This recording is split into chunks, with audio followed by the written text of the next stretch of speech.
निर्मम सरकार पतन के जितने भी पैरामीटर्स हैं, उन सब पैरामीटर्स में नए नए रिकॉर्ड बनाते जा रहे हैं और यहां उपदेश दे रहे हैं। क्या हाल करके रखा हुआ है। ऐसी निर्मम सरकार से वहां के लोगों का भविष्य अंधकार के अंदर डूब रहा है, लेकिन इनको कोई परवाह नहीं है। सत्ता सुख के सिवाय कोई आकांक्षा नहीं और वे यहां उपदेश देते हैं। घुसपैठ, दुनिया का समृद्ध से समृद्ध देश भी अपने यहां गैर कानूनी नागरिकों को बाहर निकाल रहा है। हमारे देश में घुसपैठियों को बचाने के लिए अदालतों को तब तक प्रेशर पैदा किया जा रहा है। मेरे देश का नौजवान कैसे ऐसे लोगों को माफ करेगा जो घुसपैठियों की वकालत करने के लिए ताकत लगा रहे हैं। और घुसपैठिए मेरे देश के नौजवानों के हक छीन रहे हैं, उनकी रोजी रोटी छीन रहे हैं, आदिवासियों की जमीन छीन रहे हैं, बेटे बेटियों की जिंदगी पर खतरे पैदा हो रहे हैं। लेकिन उनके लिए महिलाओं पर अत्याचार होते रहे। सत्ता नीति के सिवा कुछ करना नहीं और वो यहां पर हमें उपदेश दे रहे हैं। और ऐसे आंखें मूंद करके बैठे हुए वो लोग हैं। एक हमारे माननीय सदस्य काफी कुछ बोल रहे थे, जिनकी पूरी सरकार शराब में डूब गई, जिनके शीश महल घर घर में नफरत का कारण बन गए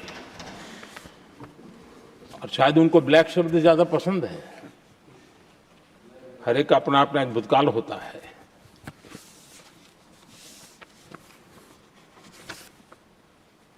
पता नहीं ब्लैक के साथ उनका क्या पुराना रिश्ता है। आदरणीय सभापति जी, ऐसे सभी साथियों से मैं आज जरूर कहूंगा, तुम कितना दुनिया को धोखा दोगे, तुम कितना दुनिया को धोखा दोगे। आईना देख लिया तो अपनी सच्चाई कहां छिपाओगे।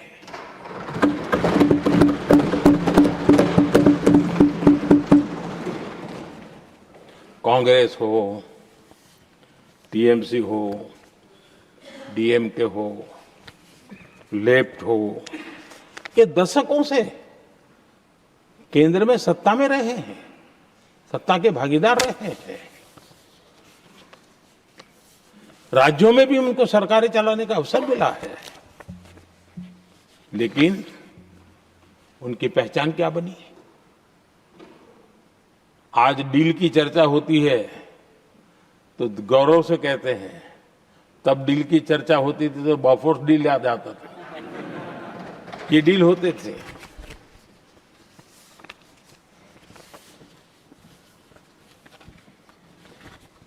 उन्होंने सिर्फ जेब भरने का काम किया। नागरिकों के जीवन में बदलाव आना उनकी प्राथमिकता नहीं थी।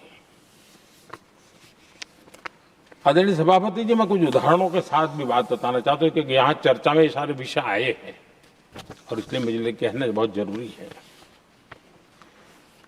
अब एक उदाहरण देता हूं मैं बैंकिंग सेक्टर का।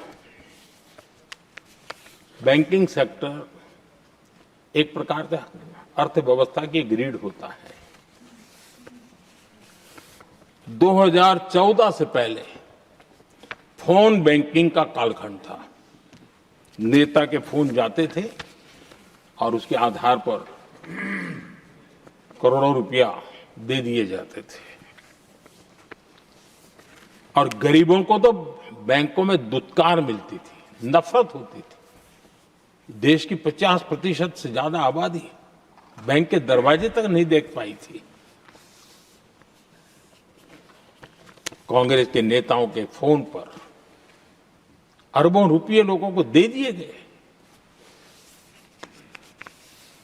और जो ले जाते थे वो अपनी पर्सनल प्रॉपर्टी मान करके पैसे हजम कर जाते थे। यही खेल चलता रहा।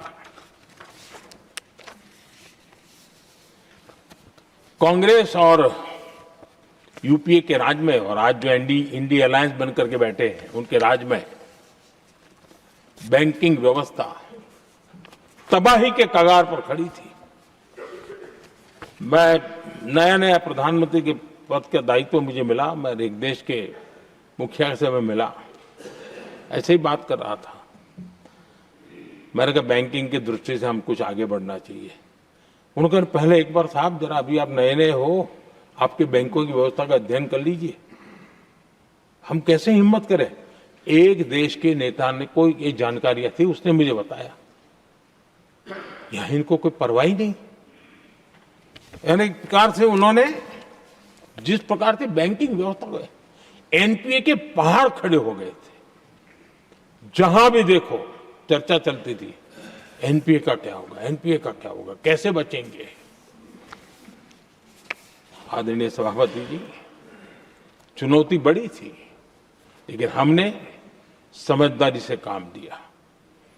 बैंकिंग व्यवस्था के सब कर्ता धर्ताओं को विश्वास में लिया। रिफॉर्म की आवश्यकता थी, हिम्मत के साथ रिफॉर्म किए, पारदर्शी व्यवस्था बनाई, ढेर सारे बैंकिंग रिफॉर्म्स हुए और जो सरकारी बैंक दुर्बल हो चुकी थी, ठीक नहीं चल पाती थी, उसको हमने बड़ी बैंक के साथ मर्जर कर दिया। और मुझे याद है किसी एक महाशय बड़े अपने आप को विद्वान मानने वाले ने लिखा था, अगर मोदी सरकार बैंकों में ये कर ले तो हिंदुस्तान का बहुत बड़ा रिफॉर्म हो जाएगा। वो काम मैंने आते ही कर दिए थे। आदरणीय सभापति जी,